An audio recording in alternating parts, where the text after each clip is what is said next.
সুধীবৃন্দ, আসসালামু আলাইকুম ওয়া রাহমাতুল্লাহি ওয়া বারাকাতুহু।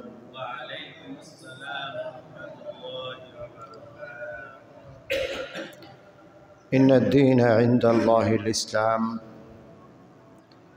ইসলাম হচ্ছে আল্লাহর নিকট একটি পরিপূর্ণ জীবন ব্যবস্থার নাম।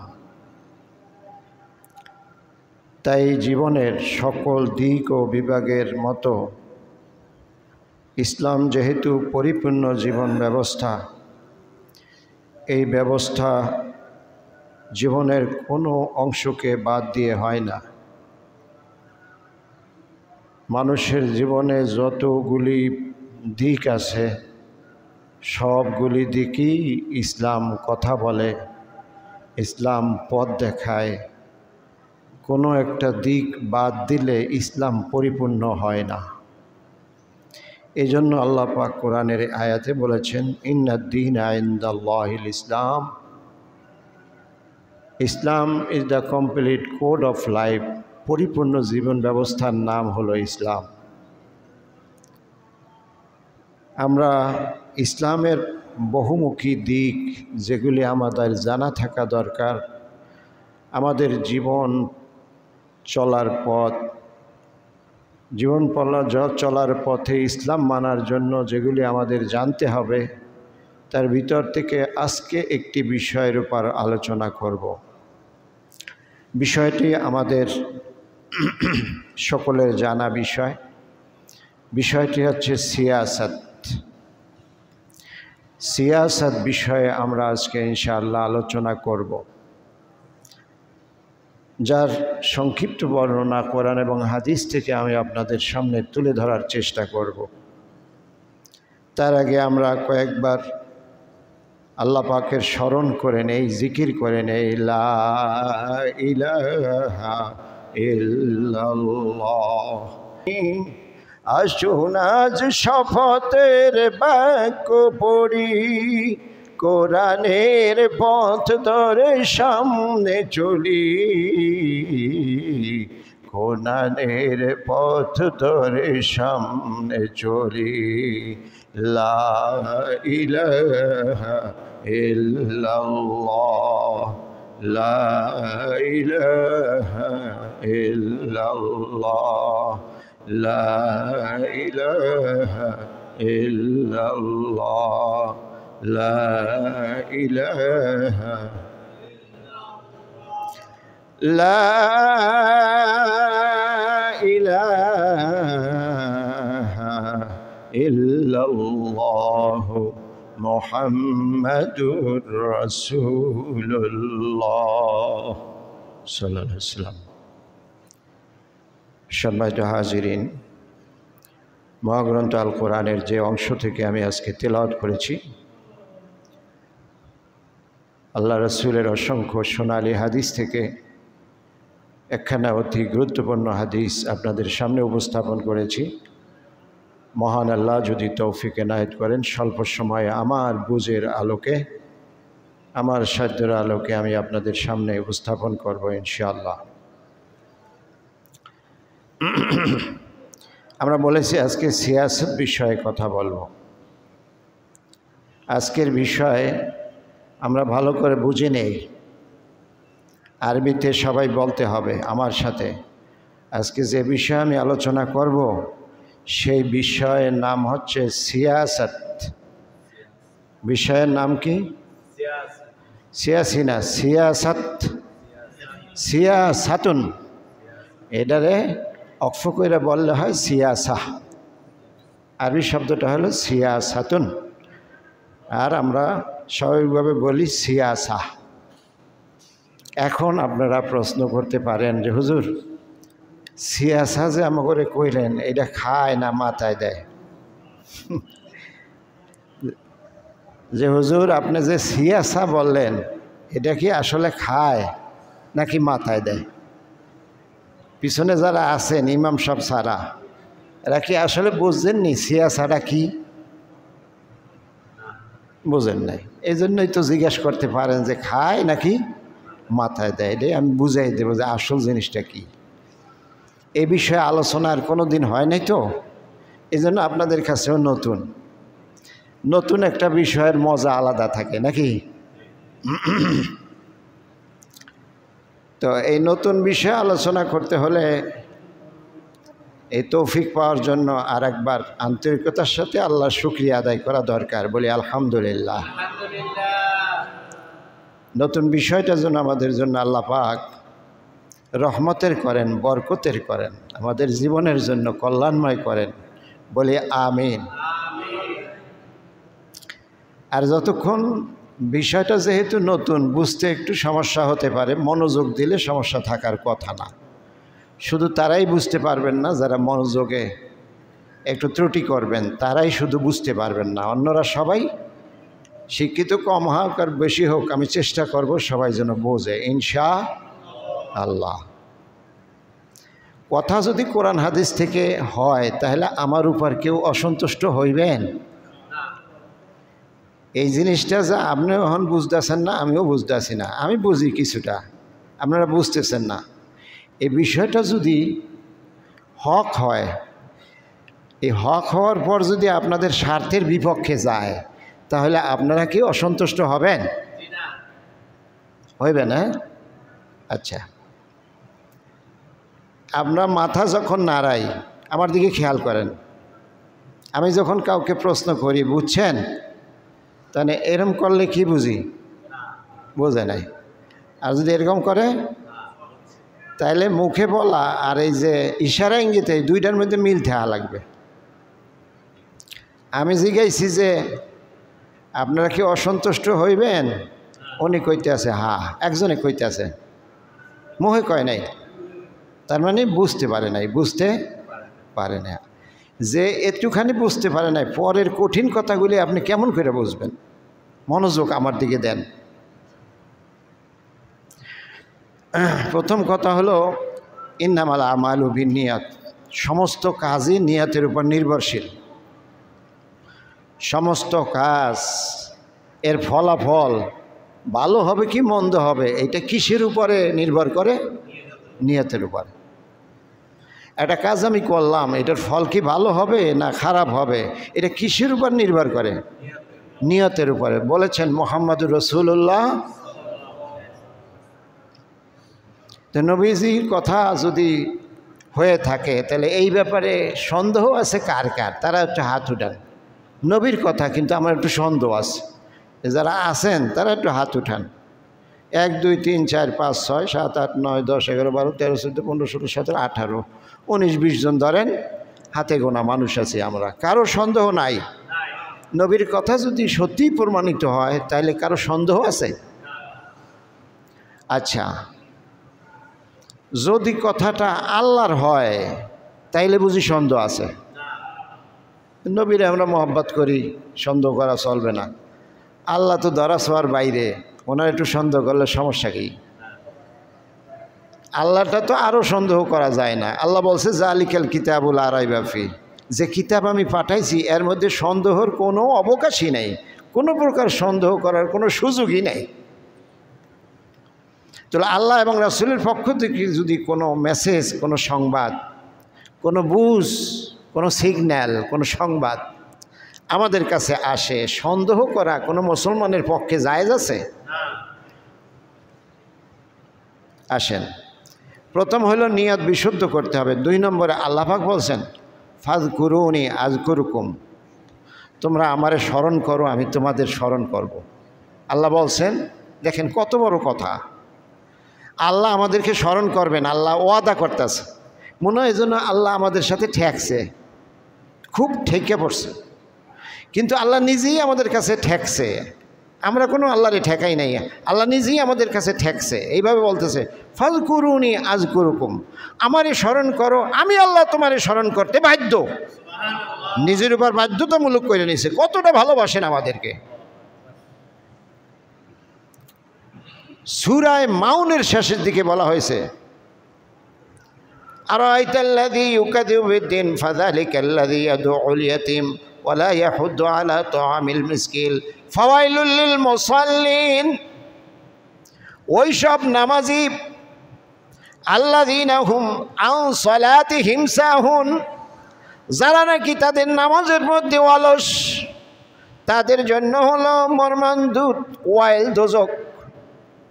একদিকে নামাজি আর একদিকে সে দোজকে যাবে। বলছেন কে? তো নামাজ না পড়লেই ভালো হইতো।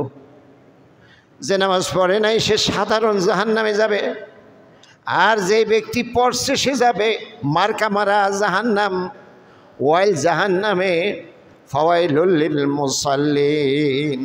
যারা নামাজে সুস্তি করবে, অলসতা করবে, গুরুত্ব দেবে না, কি জন্য পড়ছে জানে না, কি পড়ে তা জানে না, উদ্দেশ্য কি জানে না, এই সব কিছু না যায় না যারা নামাজ, এগুলি সব অলসতা। শুধু নামাজের জন্য নামাজ পড়া, নামাজের ফরজ ওয়াজিব মুস্তাহাবগুলি মুখস্থ করা, এটা হলো নামাজের একটা অংশ। কিন্তু নামাজের একটা প্রাণ আছে। কি আছে? নামাজের একটা মানুষ বেঁচে থাকে যতক্ষণ প্রাণ থাকে, প্রাণীকুল বেঁচে থাকে যতক্ষণ প্রাণ থাকে। প্রাণ না থাকলে যত সুন্দর হোক, শক্তিশালী হাতি হোক, বাঁচবে? তার দেহ বড় দেখে হাতি কি বাঁচবে? তাহলে প্রাণী বেঁচে থাকে প্রাণের উপরে, জানের উপরে। ইমানদারের ইমান বেঁচে থাকে, নামাজ বেঁচে থাকে, রোজার বেঁচে থাকে, সমস্ত ইবাদত বেঁচে থাকে একটা জিনিসের উপরে। সেটা কি? সেটা হলো ওই জিনিসের মর্ম বুঝে আদায় করা। মর্ম বুঝে শয়তান ওখানে হাত বসাইতে পারে না। মর্ম বুঝে যদি কেউ আদায় করে, শয়তান সেখানে হাত বসাতে, বাম হাত দিতে পারে না। এই জন্য যদ্দূর সম্ভব এবাদতগুলি বুঝে বুঝে আদায় করা দরকার। যতটুকু সম্ভব এবাদতগুলি বুঝে বুঝে আদায় করা দরকার। নিজে না বুঝলে আলেম ওলামার কাছে, জানা লোকদের কাছে বোঝা দরকার। রহস্যগুলি জিজ্ঞেস করা দরকার। ফাসআলু আহলা যিকরি ইন কুনতুম তা'লামুন। তোমরা যা জানো না তা প্রশ্ন করো তাদেরকে যারা জানে। বলেন সুবহানাল্লাহ। এটা কে বলছে? আল্লাহ। তাহলে আমরা ফাজকুরুনি আযকুরুকুম, আল্লাহ বলছেন আমারে স্মরণ করো, আমি তোমাকে স্মরণ করব। আল্লাহরে কেউ বাধ্য করতে পারে না। এখানে বলার ভঙ্গিতে বোঝা যায় আল্লাহ আমাদের উপর বাধ্য হচ্ছেন নিজে ইচ্ছা কইরা। আল্লাহকে কেউ বাধ্য করতে পারে না, অর্থাৎ আমাদের প্রতি ভালোবাসার প্রকাশ এইটা। আর সূরা মাউনের শেষের দিকে আছে ফাওয়াইলুল লিল মুসাল্লিন আল্লাযীনা হুম আন সালাতিহিম সাহুন। ওই মুসল্লিদের জন্য ওয়াইল দুজক, দুঃখ বেদনা কষ্ট। যেই মুসল্লিরা নামাজের মধ্যে সুস্তি করে, অলসতা করে, নামাজের গুরুত্ব দেয় না, জোহরের নামাজ প্রায় আসরের রক্ত পড়ে, আর আসর প্রায় মাগরিবের সময় পড়ে, একটু বৃষ্টি হইলেই অজুহাত দেখায় নামাজ ছাইরা দেয়, বৃষ্টি ছাড়াও একটু অসুস্থ হইলে মসজিদে জামাতে আসা বন্ধ করে দেয়, জামাতে আসলেও সারাদিন ঘুরে বেড়ায়, বল খেলায়, ফুটবল খেলায়, লাফায় ফালায়, ব্যায়াম করে, মসজিদে আইলে চেয়ার ব্যবহার করে। কি করে? কথা কয় না।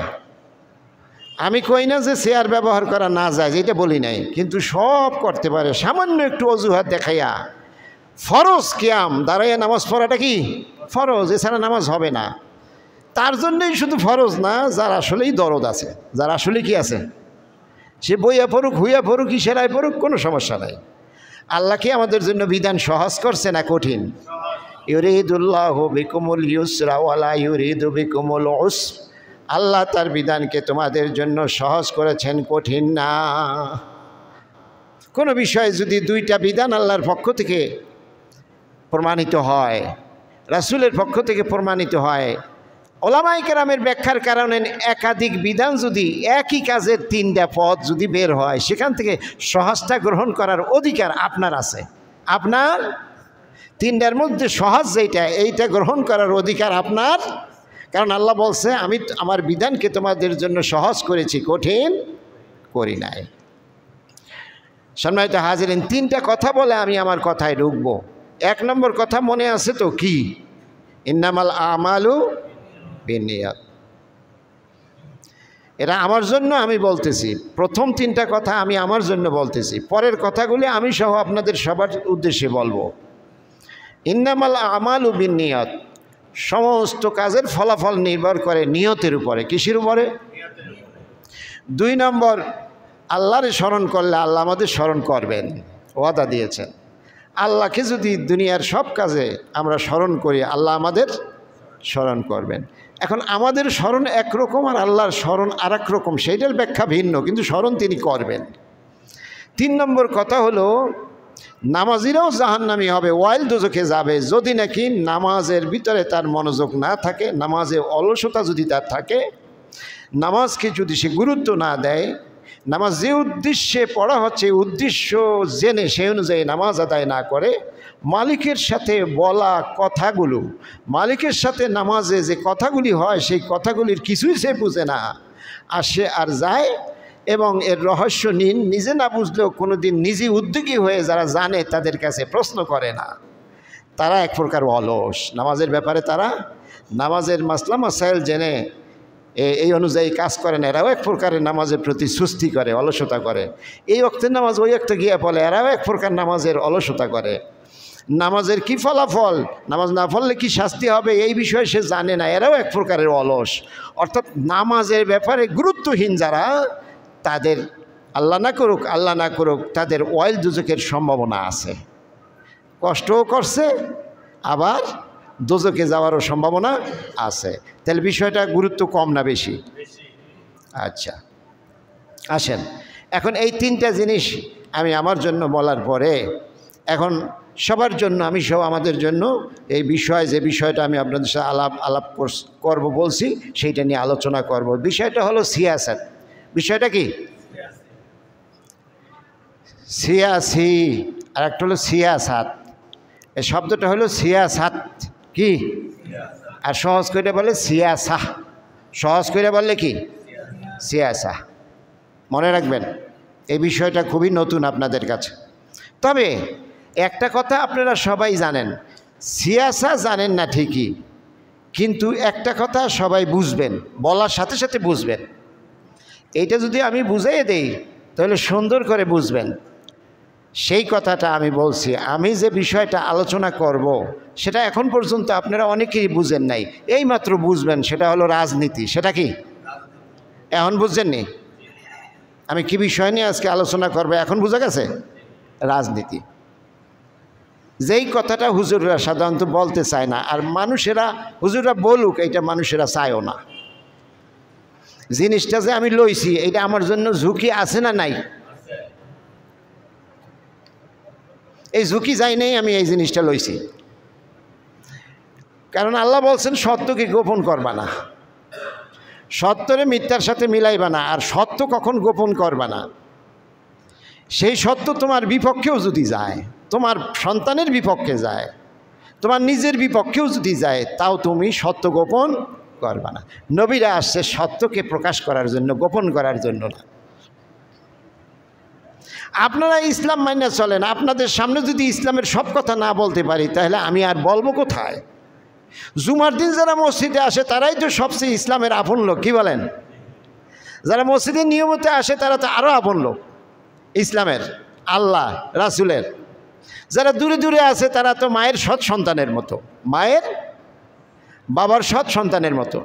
যারা মসজিদে আসে তারা হলো মায়ের আপন সন্তানের মতো। আপনারা তো ইসলামের আর আল্লাহর আর রাসূলের আপন। সেই আপনদের কাছে ইসলামের সব কথা যদি খুলে বলতে না পারি তাহলে আমার এই 35 বছরের জিন্দিগির ওয়াজ এটা তো বরবাদ। আল্লাহর কাছে জবাব তো আমার দেওয়া লাগবে, কি বলেন? একমত আপনারা আমার সাথে? একমত হইলে সবাই জোরে আল্লাহু আকবার বলবেন।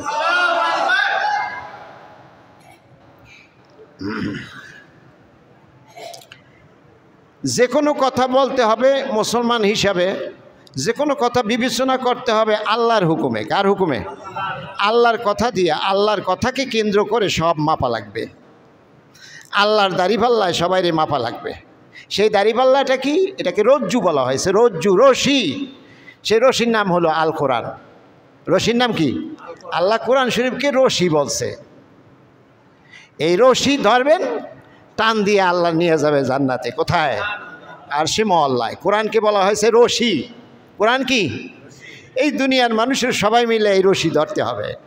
ধরলে আল্লাহ পাক, রশির মাথা হইল দুনিয়াতে, গোড়া কার কাছে? তো ওই রশি ধরতে আমরা রাজি আছি না? দুনিয়াতে সেই রশি পাটের নাকি প্লাস্টিকের, এইটা একটা জানার বিষয়। ওই রশি কিন্তু পাটেরও না, প্লাস্টিকেরও না। ওই রশি হলো আল্লাহর পক্ষ থেকে আসা, জিবরাইল আলাইহিস সালাম নিয়ে আসছে যেই কোরআন, ওইটাকে আল্লাহ বলছে রশি। ওইটাকে কি বলছে?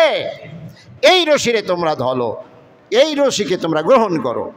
এই রশির মধ্যে যেই অংশ তোমাদের জন্য নিষিদ্ধ তা তোমরা বিরত থাকো, যা যা করতে বলা হয়েছে তা তোমরা করো, তাহলে এই রশি ধরা হবে। তাহলে কি হবে? দেখছেন নি রশি ধরার পদ্ধতি? রশি এইভাবে ধরে না, কোরআন শরীফ এইভাবে ধরবে না, আল্লাহ টান দিয়ে নিয়ে যাবে তা না। এর অর্থ হলো কোরআনে যা যা আল্লাহ বলছে এগুলি করো, আর যা যা নিষিদ্ধ করছে তা ছাড়ো। এইটাই হলো তোমাদের কোরআন ধরা, রশি ধরা। বলেন সুবহানাল্লাহ। কথাটা বুঝতে কি কঠিন হয়েছে না সহজ হয়েছে? যে হুজুর রশি আবার ধরে কেমনে? কোরআন যদি রশি হয় এটা কীরম রশি? এটা সহজ কথা, এটা বোঝাটা সহজ হয়েছে আলহামদুলিল্লাহ। আসেন এরপরে আল্লাহ পাক বলছেন, কোরআনে আল্লাহ বলছেন যেটা আমাদের ধরতে হবে আর ছাড়তে হবে সেখান থেকে কথা বলবো। আল্লাহ কি বলছেন? ওমান আসদাকু মিনাল্লাহি কিলা, আল্লাহর সে সত্য কথা কেউ বলে না। আর আল্লাহর কথাই তো কোরআনের কথা। আপনারা এর মতে এর সাথে কি একমত? আল্লাহর কথা যে কোরআনের কথা, দ্বিমত আছে কারো? সেই কোরআন থেকে বলতেছি যেখানে কারো কোনো দ্বিমত নাই, কোনো মুসলমানের দ্বিমত নাই। ওয়াইনিহকুম বাইনাহুম বিমা আনজালাল্লাহু ওয়ালা তাত্তাবিউ আহওয়াআহুম, আল্লাহর বিধান অনুযায়ী মানুষের উপর হুকুমত কায়েম করো, ফয়সালা করো, বিচার করো। আল্লাহর ফয়সালা অনুযায়ী দুনিয়াবাসীকে, রাষ্ট্রবাসীকে ফয়সালা করো, বিচার করো, শাসন করো। বলছেন কে?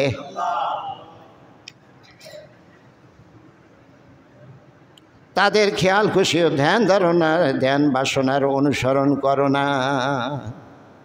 হে নবী, তোমার সময়ের যারা মানুষ আছে, কাফের আছে, ইহুদি আছে, মুশরিক আছে, কিংবা মুসলমান আছে, ওনাদের খেয়াল খুশি অনুযায়ী আপনি সমাজ চালায়েন না, রাষ্ট্র চালায়েন না, বিচার চালায়েন না। সোজা কথা, বোঝা যায় এমন কথা, আল্লাহর এমন স্পষ্ট কথা বুঝতে কারো বাকি থাকার কথা না।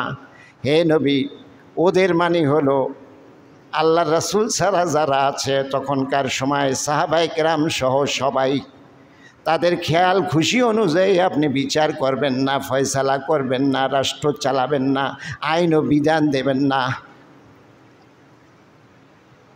তাহলে ফয়সালা, বিচার, আইন ও বিধান দেবে কে? কথাটা কার? আমরা কার বান্দা?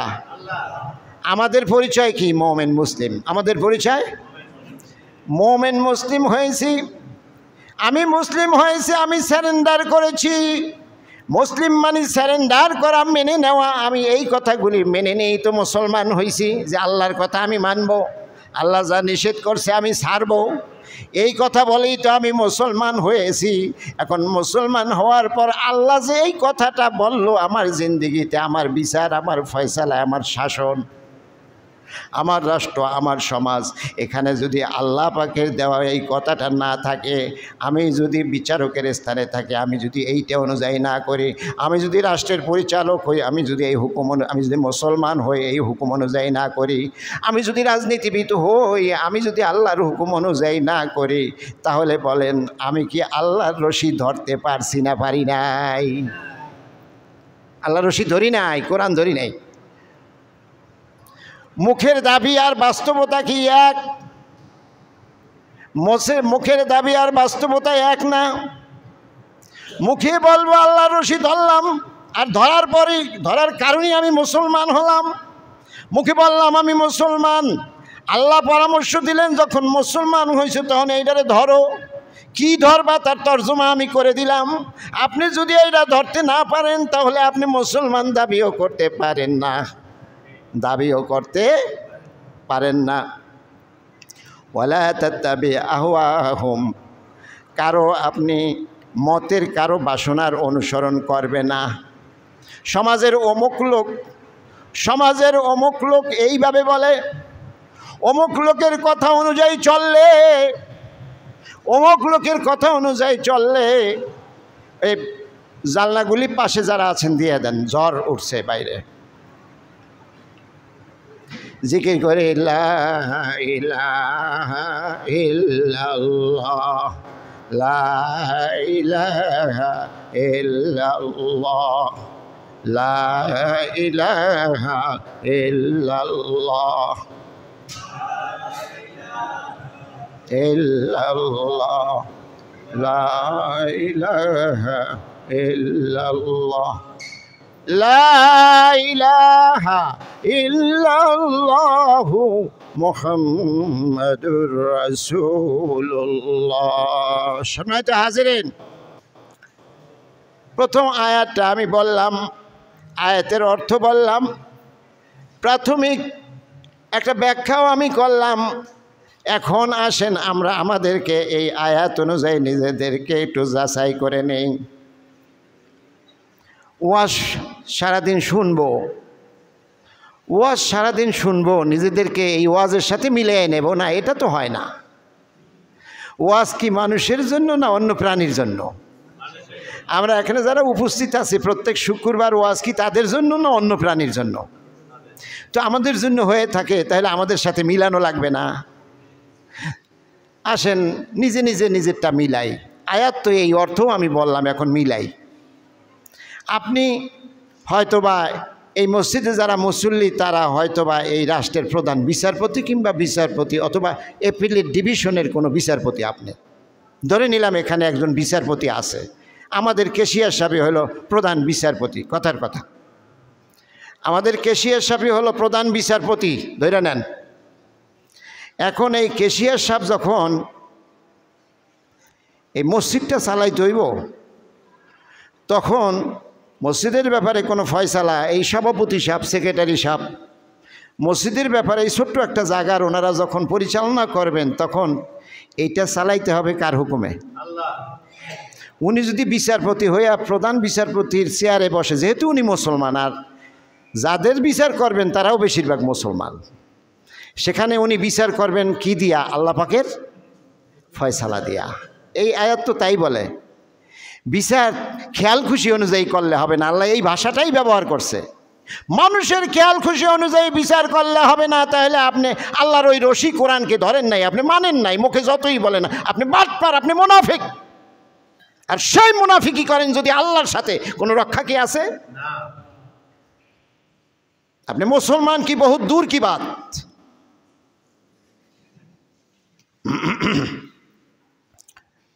তাহলে কথা সহজ বুঝে নিতে হবে। এখন আমরা এই ওনারে প্রধান বিচারপতির চেয়ারে বইয়া এখন ওনারে মুখামুখি করলাম, উনি কি করবে? ওনার দায়িত্বটা কি? উনি প্রধান বিচারপতি নাই, আপাতত বাস্তবতায় আছে এই মসজিদের ক্যাশিয়ার। এই ক্যাশিয়ারগিরি দায়িত্ব পাওয়ার পরে উনি কার হুকুম মানবেন? ওই মালিক যেভাবে ফয়সালা দিছে, আমানতের ক্যাশিয়ারের দায়িত্বটা ওনার। এই আমানতটা যথাযথ কর্তৃপক্ষের কাছে পৌঁছে দেওয়া, এটা ওনার উপর ফরজ। ওনার উপর মনে করেন ইমাম সাহেব ৭৩ নং ওয়ার্ডের কমিশনার, ৭৩ নং ওয়ার্ডের, উনি এরম করতেছে, মানে উনি রাজি না। আচ্ছা, আমরা রাজি না হইলেও আমরা জোর করে আপনার দিলাম, আপনি তো রাজি থাকবেনই না। ভালো মানুষে কোনো দিন দায়িত্ব নিতে চায় না, কিন্তু ইসলামের নিয়ম হইল দায়িত্ব যদি দেয় তাহলে অস্বীকারও করা, আপনারা দিলাম, আপনি অস্বীকার করতে পারবেন না। উনি এই ৭৩ নম্বর ওয়ার্ডের কমিশনার। এই ওয়ার্ডের যে দায় দায়িত্ব সরকার কর্তৃক আছে, পাবলিকের যে দায় দায়িত্ব আছে, বিচার ফয়সালার যে দায় দায়িত্ব আছে, জমি জমা লইয়ে দুইজনে লাগছে, ওনার কাছে দৌড়ে আসবে, জমির সার্টিফিকেট নিতে আসবে, সিটি কর্পোরেশনের তথ্য দেওয়া লাগবে। এগুলি কি উনি সত্য দেবে না মিথ্যা দেবে? উনি সত্য দেওয়া লাগবে। এই কারণে কোরআনে আছে যে তুমি যখন ফয়সালা করো তখন সত্য ফয়সালা করবা। উনি মুসলমান, আর এই ৭৩ নম্বর ওয়ার্ডের বেশিরভাগ যেহেতু মুসলমান, সেহেতু উনি সত্য বলতে হবে। আর সব ক্ষেত্রে ওনাকে সত্য বলতে বাধ্য করতে হবে, সত্য বয়ান দিতে হবে, সত্য লিখিত দিতে হবে, ডাটা চাইলে সত্য ডাটা দিতে হবে, সাক্ষী দিতে গেলে উনি সত্য সাক্ষী দেবে। এটা হলো ওনার দায়িত্ব। যে 73 নম্বর ওয়ার্ডের কাউন্সিলর হিসাবে ওনার দায়িত্ব। উনি যদি এইটা না করে আর যদি বলে যে আমি কোরআন মানি, মসজিদে এসে নামাজও পড়ে, হজ করতেও যায়, রোজার মাসে 1 মাস রোজাও রাখে, তারপরও মুসলমান দাবি করার এই 73 নম্বর ওয়ার্ডের এই যে কাউন্সিলর সাহেবের ন্যূনতম কোনো অধিকার নাই। এই আয়াত বলতেছে যে যেখানে আছি সেখানে আমরা বিচারক। এই মসজিদে আমি খুতবা দেই, আমার এখানে আপনারা বসাই দিয়েছেন। এই মসজিদে বাস্তব সত্য কথাগুলি আমি তুলে ধরবো, এটাই হচ্ছে আমার ন্যায় বিচার। এটা যদি আমি করতে না পারি তাহলে এই রজ্জু আল্লাহর এই কোরআনকে আমি ধরতে পারি নাই, আমি খতিব তো দূরের কথা, মুসলমান দাবি করার অধিকারও আমার নাই। আপনারা কি এর সাথে একমত? একমত আমার কথায় হন নাই, আল্লাহ বলছে এই জন্য একমত। আমার কথায় আপনাদের একমত হওয়ার দরকার নাই। আমি এই বিষয়ক আয়াতটা পড়ছি এবং এর অর্থও করছি, এই কারণে আপনারা এটা মানতে বাধ্য। যেহেতু মুসলমান আপনারা নাম দিছেন, আপনি যদি হিন্দু থাকতেন, খ্রিস্টান থাকতেন, তাহলে আপনি বাধ্য নন। আপনি মানলেও মানতে পারেন, না মানলেও আপনি মানতে পারেন, না মানতে পারেন, কিন্তু মুসলমান নাম দেওয়ার পর আপনি আল্লাহর হুকুম মানবেন না, এটা হবে না। তাহলে আবার কেমন মুসলমান? জোরে একবার আল্লাহু আকবার বলেন। পৃথিবীর কাজ আর ধর্ম, অর্থনীতি আর ধর্ম, সমাজ আর ধর্ম, এইটারে যারা আলাদা করছে তারা হলো ইসলামের চরম শত্রু। এরা সত্যকে গোপন করেছে। পৃথিবীর সমস্ত কাজে ইবাদত, সব কি? ওমা খলাকতুল জিন্না ওয়াল ইনসা ইল্লা লিয়াবুদুন। জিন আর মানুষকে আমি শুধু আমার ইবাদত করার জন্যই পাঠাইছি। সব যদি ইবাদত হইতে হয় তাহলে আপনার ফয়সালা আল্লাহর হুকুম ছাড়া যদি না হয় তাহলে ইবাদত হবে না। আল্লাহর কথা কি মিথ্যা হতে পারে? সব কাজ তখনই ইবাদত হবে। রাজনীতিও ইবাদত হবে, নামাজও যেমন ইবাদত, সেটা ইবাদত হবে, সমাজ পরিচালনা ইবাদত হবে, মানুষের ঋণ দেওয়া ইবাদত হবে, ব্যাংকিং সেক্টর ইবাদত হবে, শিক্ষা প্রতিষ্ঠানেও ইবাদত হবে, যেখানে যাবেন সেখানেই ইবাদত আর ইবাদত হবে। তখনই সব জায়গায় যদি আপনার আল্লাহর হুকুম অনুযায়ী ফয়সালা দেন, সাজাইয়া নেন, তাহলে আপনি চান বা না চান সেটা ইবাদত হয়ে যাবে। এত বড় একটা সুযোগ পাওয়ার পরও আপনারা সুবহানাল্লাহ জোরে বলতে পারলেন না। আল্লাহ আপনাকে হেদায়েত দেব। এর সেয়া আপনাকে উপরে আমি আর কি রাগ করব? আল্লাহ আপনাকে হেদায়েত দেব। ওয়া ইন ইহকুম বাইনাহুম বিমা আনজালাল্লাহু ওয়ালা তাত্তাবি আহওয়াআহুম। পাবলিকের কথায় আপনারা দুনিয়া চালায়েন না। পাবলিক বুঝে কি? পাবলিক মুততে বইলে আজ্ঞা দেয়, আগদে বইলে মুততে দেয়। ওর কোনো শক্তি আছে? 3 বার পাতলা পায়খানা করলে মহাখালী নিতে দেরি হইলে মইরা যায়। পাবলিকের কি শক্তি আছে? আগের কথা তার মনে থাকে না, এখন সিদ্ধান্ত নেই, ভবিষ্যৎ তো জানেই না। এই পাবলিকের আইন অনুযায়ী বিচার করলে 2 দিন পর পর গ্যাঞ্জাম লাগবো। বাংলাদেশে 2 দিন পর পর লাগে নাকি লাগে না?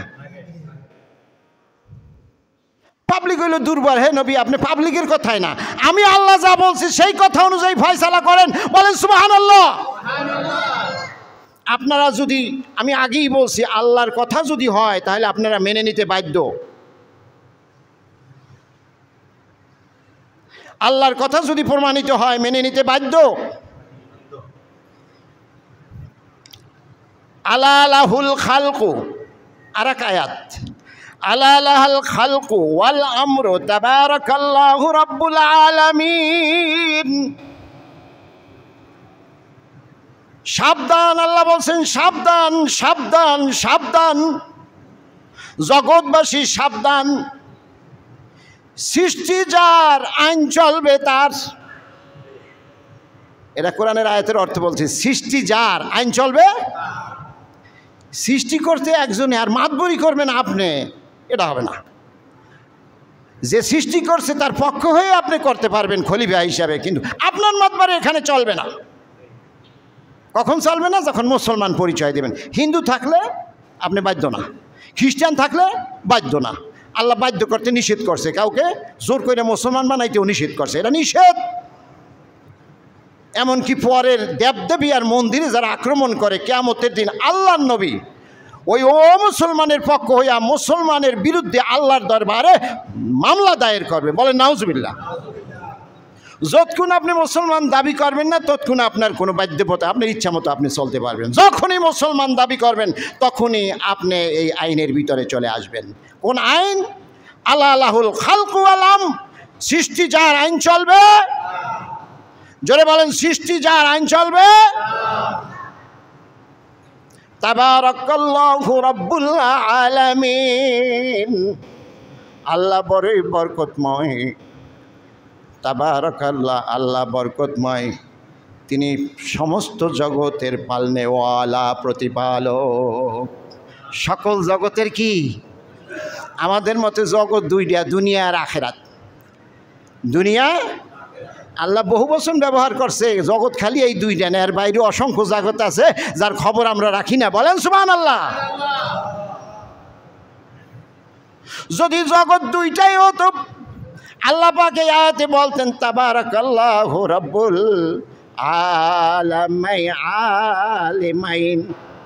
আলামাইন, দুই জগতের তিনি রব। আল্লাহ তা বলে নাই। যত জগৎ আছে তার মানে দুইয়ের বেশি জগৎ। আর যত জগৎ আছে যেগুলোর খবর আমরা রাখি না, সেগুলিরও পালনেওয়ালা কে? 7 সমুদ্র 13 নদীর গভীরে একটা পাথরের মধ্যে কোনো প্রাণী আল্লাহ তৈরি করে রাখলে তার খাদ্যে পৌঁছে দেওয়ার, তাকে লালন পালন করার দায়িত্ব কার? তিনি হচ্ছেন রব্বুল আলামিন। আমরা যে জগতে এই দুনিয়ায় বসবাস করি, পৃথিবীতে, এটা ছোট্ট জগৎ, খুবই নগণ্য জগৎ। 13 লক্ষ গুণ বড় হলো সূর্য আমাদের চেয়ে। সামান্যতম বিজ্ঞানের জ্ঞান যাদের আছে তারা অবশ্যই এই কথার সাথে একমত যে এই দুনিয়ার চেয়ে 13 লক্ষ গুণ বড় হলো এই সূর্যরে। আবার গ্রাস করতে পারে এমন গ্যালাক্সি, ছায়াপথ, আরও অসংখ্য সৌরজগৎ আসমানে আছে। এরকম কোটি কোটি অগণিত সূর্যরে আবার গ্রাস করতে পারে, গিলে খেতে পারে, তেমন আবার আকাশে আছে। বলেন সুবহানাল্লাহ। আপনি কিসের দুই জগৎ? আল্লাহ বলছে জগৎ সমূহ, জগতের অভাব নেই, সবগুলি আমি পালি। শেষ পর্যন্ত আছে ব্ল্যাক হোল। এই সবগুলি মিল্লা জিল্লা একটা অন্ধকার গর্তের মধ্যে যাইতে আছে। এই যে সৃষ্টির শুরু থেকে অন্ধকার গর্তে যাইতে আছে, এর শেষ নাই। যত গর্তে যায় তত পৃথিবীর সমস্ত সৃষ্টিগুলি সম্প্রসারিত হয় আগের চেয়ে। বলেন সুবহানাল্লাহ। এর কোন জগৎ বুঝে আসবে না আমাদের? বিজ্ঞান ছিটা ফোটা যা আমাদেরকে খবর দিছে তাতেই আমরা বুঝি না, এরপর যে কি। আর আল্লাহ বলছেন ওই জগৎগুলি তো আমার কাছে, তোমাদের কাছে অজানা রয়ে গেছে। এই সব জগৎ আমরা জানি আর না জানি সব বিশ্বাস করি, ঈমান আনি। বলেন আলহামদুলিল্লাহ।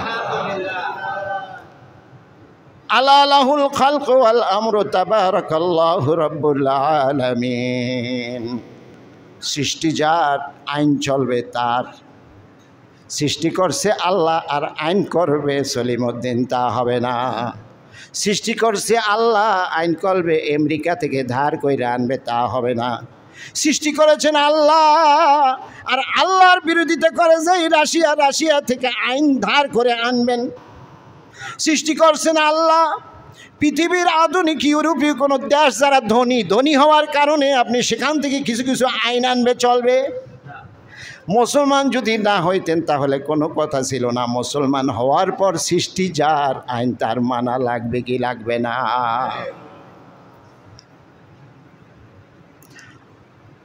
ওয়া মাখতালাফতুম ফীহি মিন শাইইন ফাহুকমুহু ইলাল্লাহ।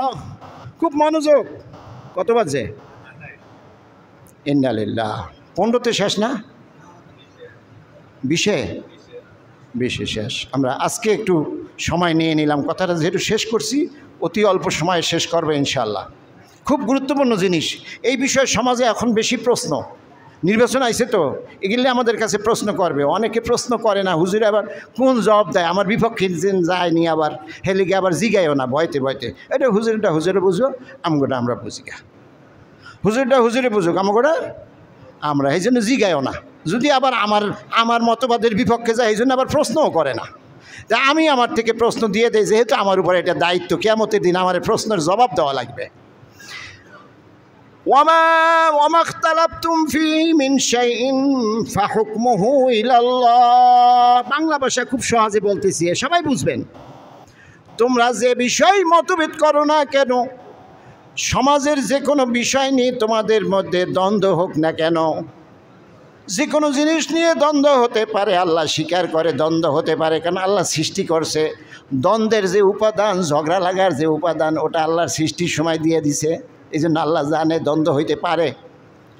যখনই দ্বন্দ্ব হবে সমস্যা নাই, একটা কাজ করা লাগবে। কি কাজ? কাজটা হলো ফাহুকমু ইলাল্লাহ। ওই দ্বন্দ্ব মিটবার জন্য, ওই দ্বন্দ্বের ফয়সালার জন্য আল্লাহর কাছে যাওয়া লাগবে। কোথায় যাওয়া লাগবে? আল্লাহ কি দ্বন্দ্ব অস্বীকার করছে? কাজে ঝগড়া অস্বীকার করছে? কোনো সমাজে কাজে ঝগড়া স্বার্থ নিয়ে টানাটানি থাকবে না, এটা পাগলের কথা। থাকবে। আল্লাহ এইসব উপাদান দিয়েই তো তৈরি করছে। স্বার্থ মানুষের ভিতরে আল্লাহ দিছে, দেওয়ার পরে আল্লাহ মীমাংসা দিছে, স্বার্থ দিছে। কিন্তু তোমার স্বার্থ পাইতে গিয়ে আরেকজনের স্বার্থের মধ্যে ঢুকতে পারবা না।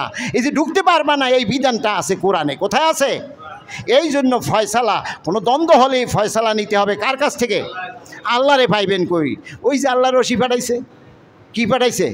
এই রশি হলো কোরআন, সেখানে আছে। সেখান থেকে ফয়সালা নেওয়া মানে আল্লাহর কাছ থেকে ফয়সালা নেওয়া। কথা স্পষ্ট। এই সংক্রান্ত আয়াত তো আরও রয়েই গেছে, আর হাদিস তো বলতেই পারলাম না, সময় আমাকে অ্যালাউ করলো না। আমি রিপিট করতেছি, শিক্ষা আমার জন্য 3টা শিক্ষা, আর আমি সহ আপনাদের জন্য বাকি শিক্ষা। আমার জন্য 3টা শিক্ষা হলো, আমি যখনই কোনো কথা বলবো আল্লাহর সন্তুষ্টির জন্য বলবো, ইন্নামাল আমালু। 2 নম্বর হলো, যে কোনো কাজে আমি আল্লাহরে স্মরণ করব, আপনারাও করবেন, আল্লাহ আমাদের স্মরণ করবে, ওয়াদাকার। 3 নম্বর কথা হলো, যদি ফয়সালা হয় যে এই হুজুরে যা কইল এটা কোরআনে আছে, তাহলে মুসলমান হিসাবে মেনে নেওয়া ফরজ। মুসলমান হিসাবে মেনে নেওয়া ফরজ। আজকে একথা প্রমাণিত হলো 3টি আয়াত দ্বারা। হাদিস তো বলার সুযোগই পাইলাম না, হাদিসেও আছে এরকম দলিল। এই কথার পক্ষে হাদিসেও দলিল আছে, অনেকগুলি হাদিস আছে। একথা প্রমাণিত হলো, আমাদের জীবনের সমস্ত বিচার ফয়সালার দ্বন্দ্ব যা কিছু আছে, আমাদের সমাজ পরিচালনা, আমাদের রাষ্ট্র পরিচালনা বলতে দুনিয়ায় বেঁচে থাকার জন্য যত যা কিছু দরকার, তার ফয়সালা নিতে হবে কার থেকে? যদি আল্লাহর কাছ থেকে না নেই, তাহলে আল্লাহকে মেনে নেই নে। আল্লাহর এই রশি কোরআনও মেনে নেই নে। মুখে যতই বলি, খতম যদি 100 বারও রোজার মাসে করি, বাস্তবতায় যদি মেনে নেই, তাহলে ইমানদার দাবি করা, মুসলমান দাবি করা আমার জন্য মুনাফিকি। আমার জন্য কি? আর এর প্রমাণ কি? হুজুর আমি কিছু কর্ম সব কি আমরা করতে পারি না? এই স্বাধীনতা আপনাকে দেওয়া হয় নাই। আপনি দুর্বল, আপনি করতে যাইবেন, দুর্বলতার কারণে হয়তো বা কিছু পারবেন না, কিন্তু আপনার ঈমান থাকতে হবে পুরাটা। আফাতুমিনুনা বিবাদিল কিতাবি ওয়া তাকফুরুনা বিবাদ। অনেক সুবিধাবাদী মানুষ আছে, জোরে নারায়ে তাকবীর বলেন, আরো জোরে বলেন। অনেক সুবিধাবাদী লোক আছে, তারা সুবিধার চিন্তা করে, এই মসলার ভিতর থেকে নিজের পক্ষে দলিল নেয়। এদেরকে আল্লাহ সতর্ক করেছেন, আফাতুমিনুনা বিবাদিল কিতাবি ওয়া তাকফুরুনা বিবাদ। এই কোরআনের এই রশির কিছু অংশ নিবা, কিছু অংশ ধরবা, আর কিছু অংশ ছাইরা দেবা, তাহলে হবে না। আল্লাহ বলছেন। কে বলছেন? কোরআনের কিছু অংশ মানবা, যেটা তোমার সুবিধা, আর যেখানে একটু স্বার্থের সমস্যা, ওখানে তুমি মানবা না।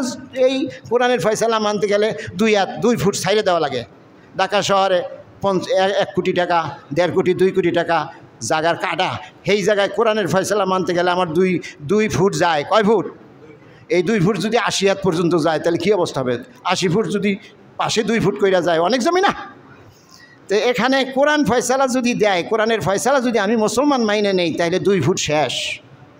80-রে 2 দিয়ে পূরণ দেন, কত? 80 160 ফুট যাইব গা কোরআন দিয়ে মানলে। আর যদি ওইটার একটু সাফাইয়া রাখিয়া মাতবর সাফারে ম্যানেজ করা যায়, তাহলে 160 ফুট পাইয়ে গেলেন। একটা কথা দিয়ে সব বুঝতে হইব। উদাহরণ কি সব দেওয়া যায় মসজিদে? একটা দিয়ে সব বুঝবেন। তাহলে আইন ও ফয়সালা মানতে হবে সব জায়গায় কার? কিছু মানবা, কিছু মানবা না, তা হবে না, তা হবে না বলছে কে? আল্লাহ। এটা কোরআনের আয়াত বললাম। কিছু মানবা, কিছু মানবা না, তা হবে না, তা হবে না বলছেন কে? ওয়া আখিরে দাওয়ানা আলহামদুলিল্লাহি রাব্বিল আলামিন।